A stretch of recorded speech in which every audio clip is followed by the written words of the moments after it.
Hello guys, magandang tanghali.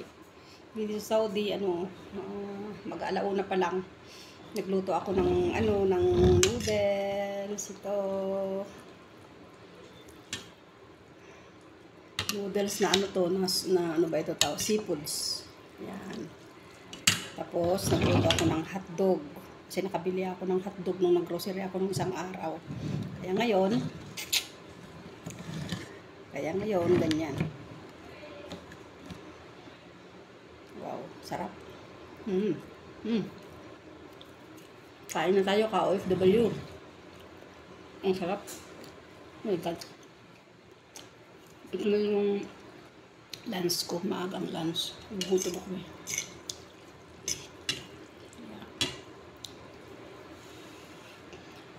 Sana ma-enjoy nyo rin kumain. Kahit mag-isa kayo. Ako sanay na eh. Ilang taon na bang nag-iisa. Wala namang kasamang kumakain. Okay naman. Nabubuhay naman. Kaya yung sinasabi nila pag wala daw kasama.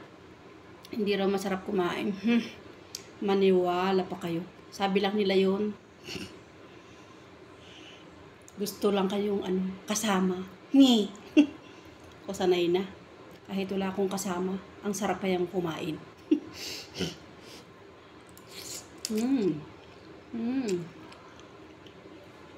Yummy, yummy. Tapos, sabay hotdog. At yung hotdog dito, 10 pieces. Ang balat. Pero niluto ko na lahat-lahat. Meriendahin ko na lang mamayang gabi.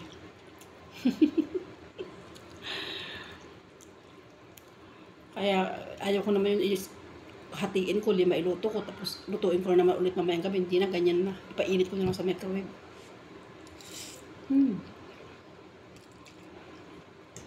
Promise, ang sarap tong noodles na to. Ba't yun, yung noodles na to?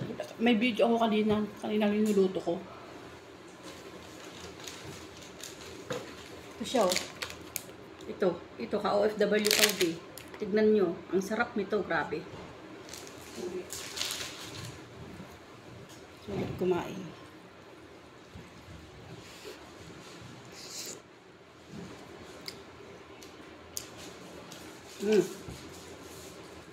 Akil noodles.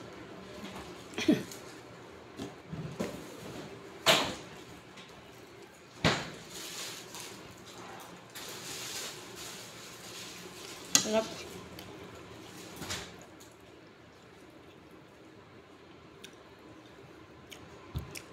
Nakakataba lang ito lagi.